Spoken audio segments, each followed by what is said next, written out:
నీ పిలుపు సేవ కొరకైన పిలుపు. దానికి దేవుడు నిర్ణయించిన బహుమానాన్ని పోగొట్టుకోవద్దు.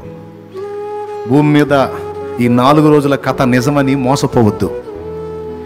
వీళ్ళ మాటలు విని నిన్ను నువ్వు పాడు చేసుకోవద్దు.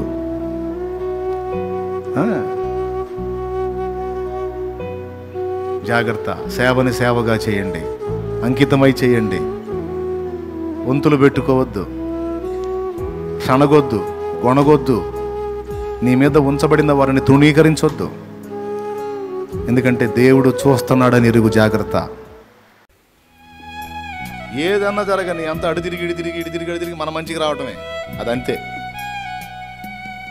నిన్ను నాశనం చేయాలనుకున్న వాళ్ళు దిగులేసుకొని కూర్చుంటారు. ఇది ఏందిరా, మనం వాడు అయిపోయాడు అనుకుంటే మళ్ళీ అది కూడా వాడికి ప్లస్ అయింది. ఏందిరా నాయనా, వాడిని ఎట్ట చేద్దామన్నా అడు తిరిగి అయిపోయాడు అనుకున్నాడు, మళ్ళా లెగుస్తున్నాడు రా బాబు. అంతేరా, లేపుతాడు. మరి ఆయన చేయబట్టుకున్నాడు ఎవరు, ఆమె చేయబట్టుకున్నాడు ఎవరు? కొంతమంది ఉంటారు. ఇప్పుడు ఇదొక టైపా, ఈ చాడీలు చెప్పే టైప్, ఈ నిందలు ప్రచారాలు చేసే టైప్ ఒక టైపా, ఇది 3వ టైపు.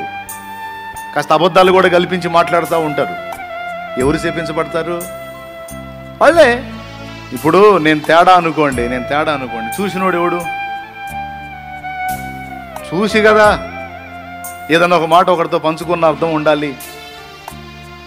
నన్ను చూడకుండా, నేను తేడా అన్నది సాక్ష్యం లేకుండా ఇలా అంటా అనే మాట ఇంకొకటితో నువ్వు అంటే ఒక అబద్ధాన్ని నువ్వు ప్రచారం చేసినట్టేగా.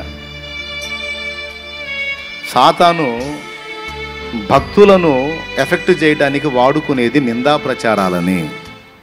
ఈ మనిషి పర్వాలేదు, ఈ మనిషిని ఫాలో అవుదాన్ని వెతికితే ఆ మనిషిలో కూడా ఎక్కడో చోట దొరికిద్ది. ఈ మనిషి కూడా తేడా.